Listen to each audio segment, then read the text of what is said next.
Hello there. Probably wondering what you've got in your returned box. First of all, thank you very much for the wine. That was absolutely lovely. Thought I'd return the box to you with a little surprise in it. Going to take a little bit of work, but there you go. So I thought I'd just very quickly explain what's in the box. There's a couple of things that you will need to do straight away when you open the box, and that's feed your starter and get it going. So what we'll do is I'll show you how to do that first, and then I'll direct you to a link on the website or on YouTube for you to have a look at how to make sourdough. So first of all, you'll recognise this. You should have, I've got it in the fridge at the moment, this should be in your box. That's genuine Hunt Fold House sourdough starter, about 6 months old. That will be the start of your starter rather than starting completely from scratch. You'll also have one of these, which is a kilner jar, and that will be for you to keep your starter in and keep it fed. Important that you think of a name for your starter. I'll also give you some flour. It really is flour, nothing else, and that's to help you with the starter process. And then we'll move on to what else we've got in the box.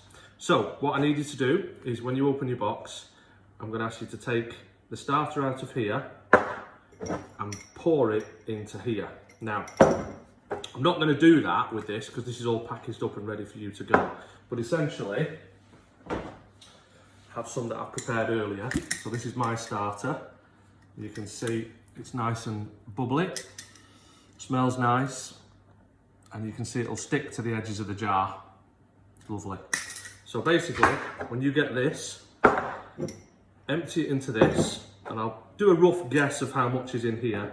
So probably be about, I'd say that much will be in that jar. So when you've emptied that, what I need you to do then is take this bag of flour,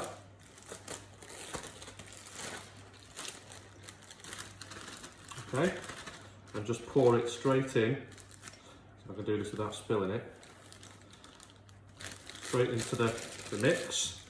And what you're doing here is you're feeding it. Now, starters are, made a right mess there, but doesn't matter. What you can do is you can see there, the flour's now in there. See in there? Flour's in there. And then you need to add an equal amount of water. So what I've given you is 100 grams of flour and 100 grams of water. 100 mil or 100 grams are the same thing. And all you need to do is put your water in with your flour, like so. And then if you've got one of these, it's a silicone spatula. If you've got one of these are really good because they're very flexible. And all you need to do is just mix it. You see there, just need to mix it in. And mix it in until you don't see any more flour. Okay, so I've put a little bit of rye flour in this one for you.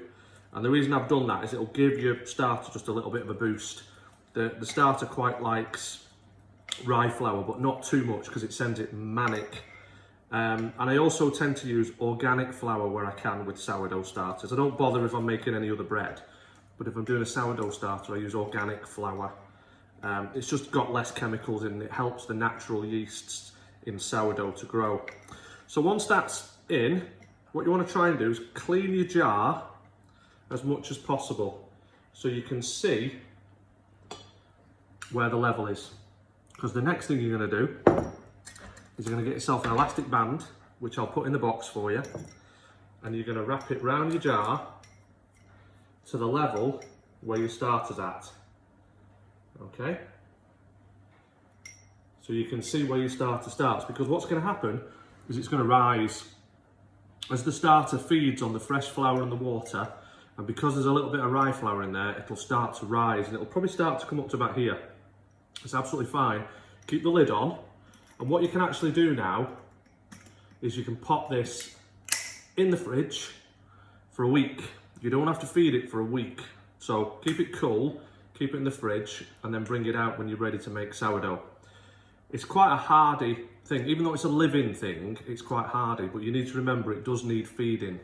So what will happen is you'll start to get that lovely smell in the jar, like that. But if it's not fed for a while, it'll start to produce alcohol, and that will sit on the top of the sourdough. So you need to be feeding it every week. If you're leaving it out of the fridge, you need to be feeding it every day. So what I'd do is pop that in the fridge, That'll give you a bit of breathing space, then a bit of time until you're ready to start making your sourdough. And then I've got a link on YouTube, which I did for somebody else, which I'll send you, and that'll show you how to make a basic, easy sourdough. What I've also put in the box for you is a proving basket.